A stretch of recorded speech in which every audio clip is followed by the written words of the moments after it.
Salamo e valu se fulu valu. O le tatalo o le tangata ua tingaina, o le pese, o le salamo lea ma le whanau ngā koru. Ma le usu pese i le maalata le anota.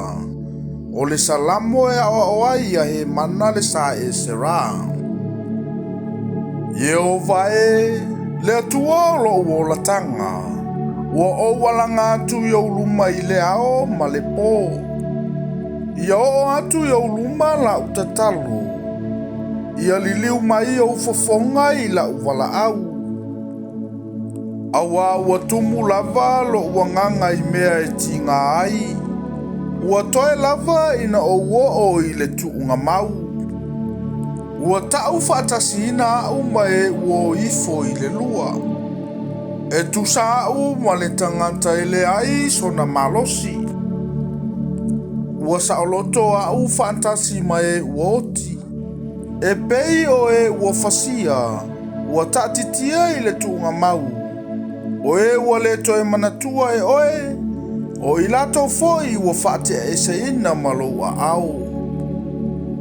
Ua e tuina ifo au i le lua e maulalo lava.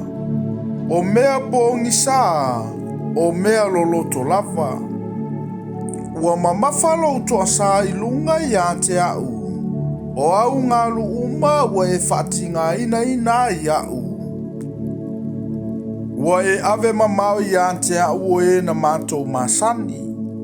Ua e whainosia au e i lantou. Ua punitia au.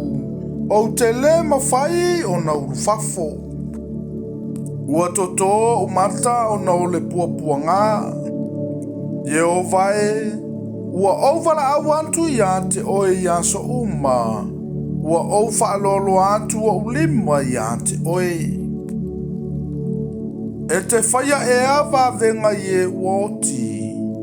E tutu mai ea e uoti e vivi i antu i ante oe.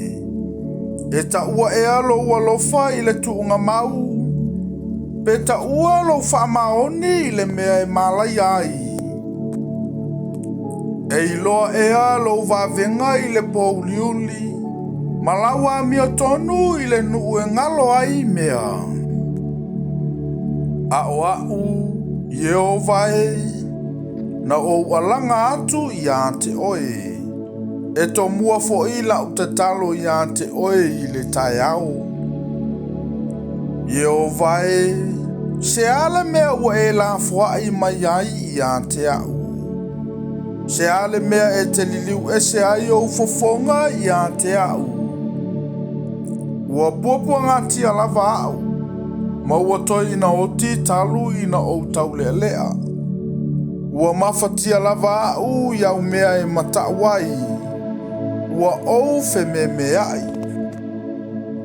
Ua o mai o ulunga lo to asama mafa. Ua whau matia lava au e au mea e matawai. E pei o le vai o na latou sio mai i ante au i le aso atoa.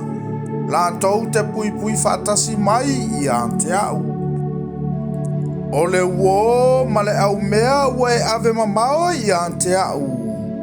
Ua i le pouli uli foi e na mātou masani.